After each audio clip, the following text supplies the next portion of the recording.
guys, and welcome to Autumn Lee at Home. My name is Autumn Lee, and today we are going to try to make some apple butter.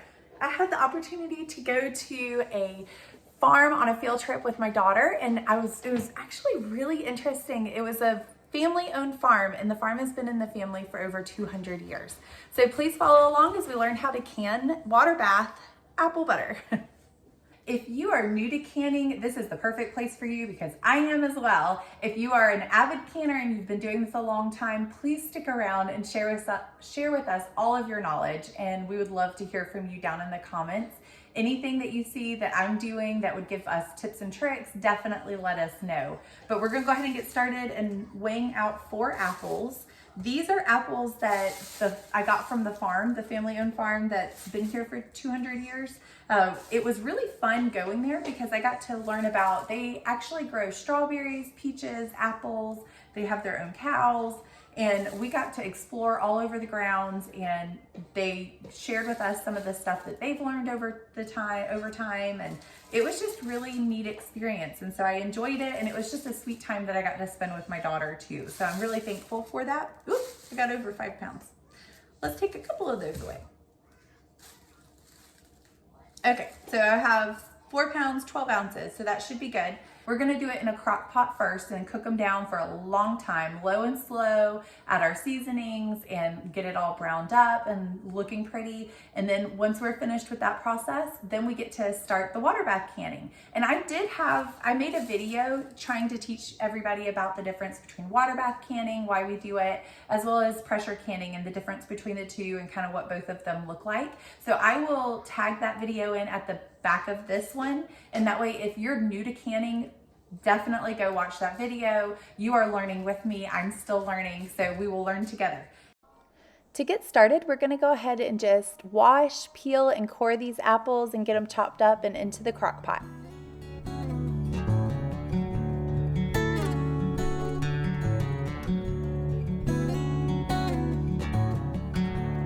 All right, so for what I've learned, the more peel you can get off, the smoother the apple butter will be. However, it doesn't have to look beautiful. It doesn't have to look perfect. Like this one has a little bit of a bruise. Because they're getting cooked down and mashed up, that really doesn't matter. You can just kind of peel them as you go and cut off any bug bites or bug pieces. Something that I find interesting is that these apples I've had maybe a little less than a week. These are the ones from the farm, the family grown farm, and they're fresh, they were organic, and see how it's starting to show bug bites and bruises a lot faster and going bad a lot faster than these. These are from Aldi. Both of these are Honeycrisp apples. This is the one from the farm, this is the one from Aldi, and see how this one's already starting to go bad, but that's because it's fresh. That's because there's no preservatives in it.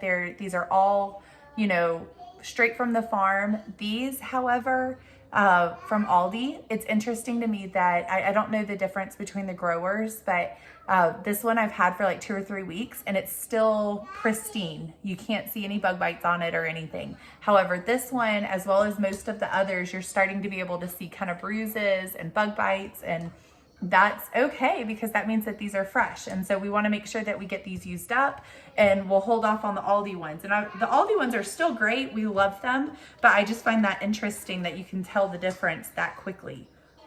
All right, so I went ahead and got my crock pot out, and I'm going to put any of the peels and cores in here, and I may actually freeze them because I kind of want to try to make apple juice with them if I can. And so by freezing them, I don't have to worry about processing them right now. I can work on it later. But I went ahead and got my crock pot out. That way, as I cut these and peel them and slice them, I can go ahead and stick them in the crock pot.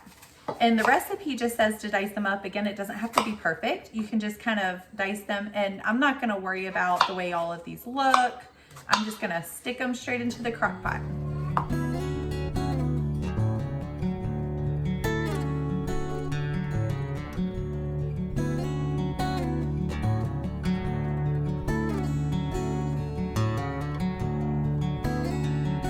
This would make a great Christmas gift as well. I know Christmas is kind of coming up, but people love apple butter, homemade goodies in general. So this is something that you can use as an idea as like a family or friend Christmas present. While I finish peeling these apples, I just wanted to take the time to encourage those that are new to canning. I didn't have anybody that was able to teach me how to can. I have some that are also in the family that are starting to learn to can now. So we're all just kind of learning together, and I wanted to create this community of people that are encouraging to each other to try to learn. I don't want this to become a lost art. And so if you are new to canning, I am as well, and we are just going to kind of practice and learn together.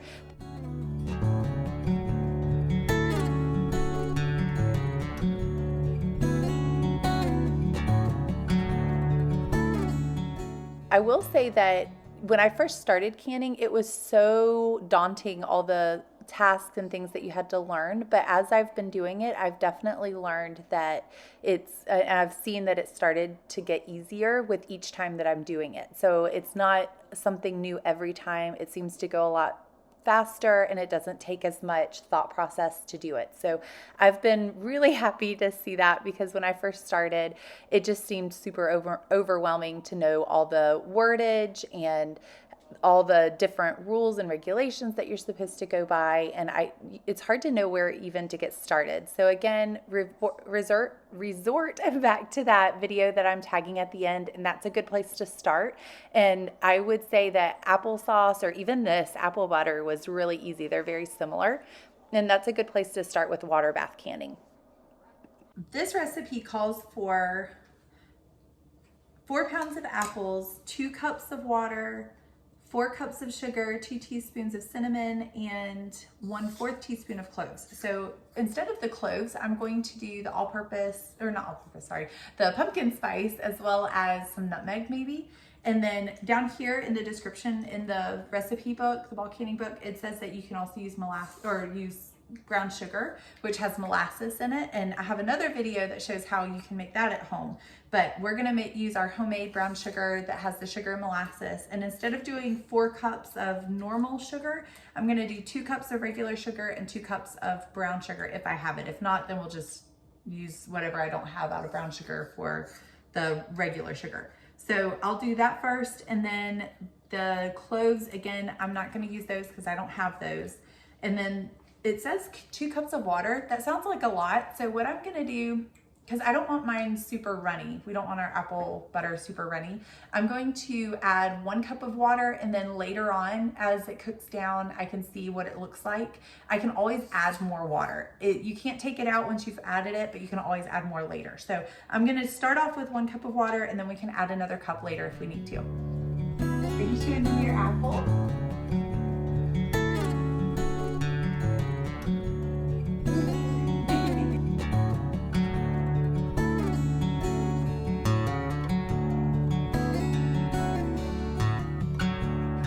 My first time making this recipe, I'm gonna follow the recipe. This seems like a lot of sugar. So again, if you've made this before and you have advice, definitely let me know, but I'm gonna follow the recipe this time. And if I feel like it's too sugary or we can use less next time, then since it's my first time, we'll go by the book. But moving forward, that's kind of the nice thing about it being your kitchen. You can adjust as long as it stays within regulations of it being safe practice for safe canning. You can kind of adjust the flavors and stuff to your liking.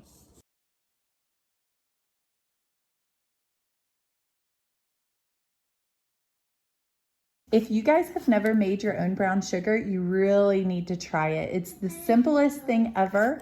All it is sugar and molasses mixed together, and it smells fantastic. It lasts a lot longer, and it looks nice and fluffy. I've loved having my own brown sugar because it also increases the flavor of your food.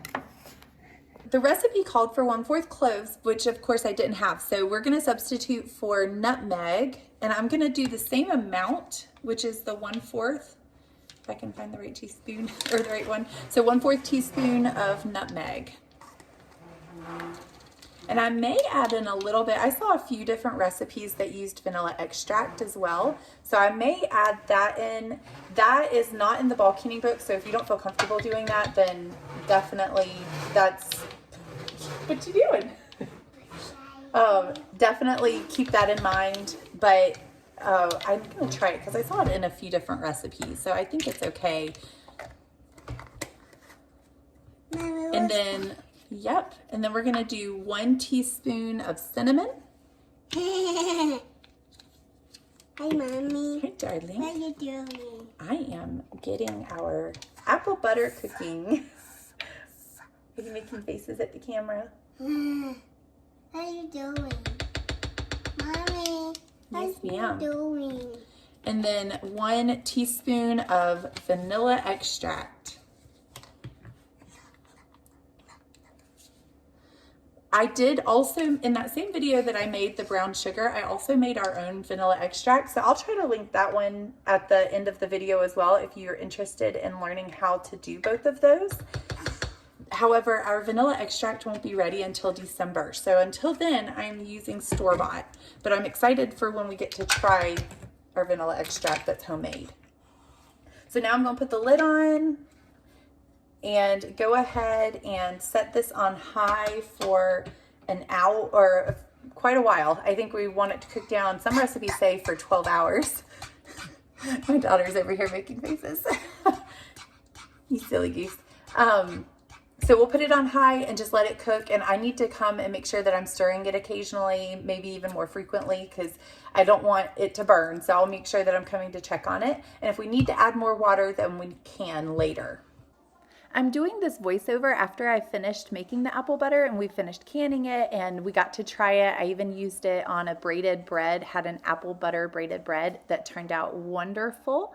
I will say a couple takeaways. I should not have even put a cup of water. That was too much. I think what I should have done was just put like a little bit at the bottom to help the apples not burn, and then add water as needed. But the ball canning book said 2 cups of water, but you can see how runny it was even just with 1 cup of water. So that's one of those we're all learning together. Again, this is practice. Practice makes perfect. If you never try, you never learn. So next time I make this, I probably won't even put near as much as a cup of water. I might just put a little bit at the bottom and then just add it as I need it to make it the consistency that we need. The taste turned out fantastic. I did plan to add pumpkin spice to this, and to be honest, I just totally forgot. But even without the pumpkin spice, we really enjoyed the taste of it. So now we're getting started with the actual canning process of it, and I'm gathering all the supplies that I need, and here you'll see in just a moment those supplies. And again, I discuss all of that in the ball canning, or not the ball canning book, but the video that I'm going to link at the end. I discuss what each one's used for and how to use it and what that looks like. So we are water bath canning this today, and I'm not sterilizing my jars because we don't have to do that anymore. However, because we want everything about the same temperature, I am heating them up and warming them up in warm water, and that way I can put the hot pumpkin spice, the hot apple butter in the jars, and they're all about the same temperature. Some of you guys may be thinking, why go through all this trouble? It looks like a lot of work, and you are correct. It is a lot of work and it can be a little time consuming. However, I find it kind of relaxing just to be in the kitchen and light a candle and put some music on and just enjoy this time. And the kids like to help, and one day I do wish to have my own garden and maybe a couple apple trees or blueberry bushes or different things like that. And in this stage of life, I'm grateful for the place that we have, and I want to use this time to practice preserving foods in different ways so that one day when I do get to have the opportunity for that, then I already know how to preserve it rather than having to waste it all just because I don't know how to preserve it. So it's relaxing. It also allows me to know exactly what ingredients are in my items that I'm making and cooking, and trying to find new ways of cooking things is fun. I'm not against store-bought stuff at all. We definitely buy store-bought stuff, but it is an added bonus that it can save money and it can allows me to know what's in it. So one more thing that I don't have to buy from the store is fantastic. The ball canning book says that we need 1/4 inch headspace. So I used that little device to measure out 1/4 headspace on each one and kind of evened it out. And then I took the other side of the measuring device and burped the jars. That means that you're trying to get all of those air bubbles out so that we get a good seal and there's no siphoning of the apple butter into the pot. So make sure you burp your bubbles, and then sometimes you need to burp your jars, and then sometimes you need to readjust the headspace. Once you do that, you are ready to take the distilled white vinegar and clean the rims. You don't have to use vinegar, but I find that that cleans it best, and that way I don't have any problems with the sticky apple butter causing problems with sealing. So you want to clean the rims before you put the lids on, and once you put the lids on, you can put the rings on and do them finger tight. And finger tight means that you twist them until you meet resistance, and then just a little bit more, and put them into the warm water, and you want to bring it up to a rapid boil, and that's what that looks like. You don't want that to come and go. You want it to be a sustained rapid boil. Once you have that, then you start your processing time, and for pint jars for apple butter, it's 10 minutes, and that means that they're in the rapid boil for 10 minutes, and then you are ready to let them sit. Once it's been 10 minutes, you can turn it off.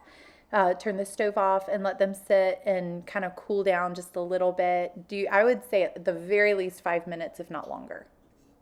This is when you might start hearing the ping sound, and that just means the lids are sealing, so that's a good thing. And you want to let these jars sit on the counter for at least 12 hours to cool before you take the rings off to put on the shelf. Hey guys, thank you so much for joining me today. We were able to make some apple butter and practice water bath canning together. If you're new to water bath canning or new to canning, I will post those videos that I talked about earlier on the end of this clip. But if you like this video, please like, subscribe, and share, and I hope to see you guys next time.